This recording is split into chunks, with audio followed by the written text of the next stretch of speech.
Shit man sheet, আমার ফুল ড্রেসটাকে নষ্ট করে দিল মেয়েটা। গ্রামের আনকালচার মেয়ে কোথাকার। আপনি জানো আমার ড্রেসের প্রাইস কত? জানবে কিভাবে? এসেছে তো গ্রাম থেকে। গেও খ্যাপছে, গেও ভুট্টাকে কে আলো করছে এই পার্টিতে? আপনি তো আমার গায়ে এসে পড়লেন। কার সাথে কিভাবে কথা বলতে সেটা কি ভুলে গেছিস? গেও ভূত কোথাকার।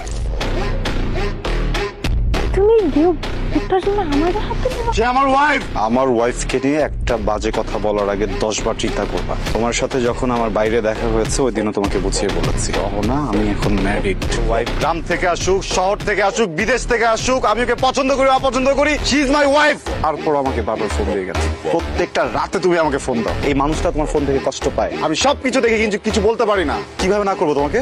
আর কি বলছিলে একটু আগে? এই পার্টিতে ওকে কে ঢুকতে দিয়েছে, তাই না? একটাবার নিজেকে জিজ্ঞেস করো, এই পার্টিতে তুমি কি করছো?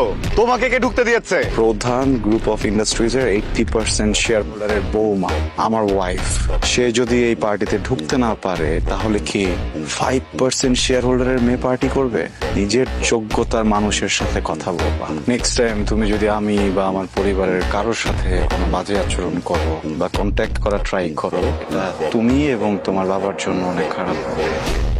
এইটা আমার হাজবেন্ডকে জড়িয়ে ধরার জন্য, এইটা আমার হাজবেন্ডকে রোজ ফোন করার জন্য। এইটা কেন? সরি আমি জানি না, আমার খুব রাগ উঠে গেছে। ব্যথা পাইছেন না?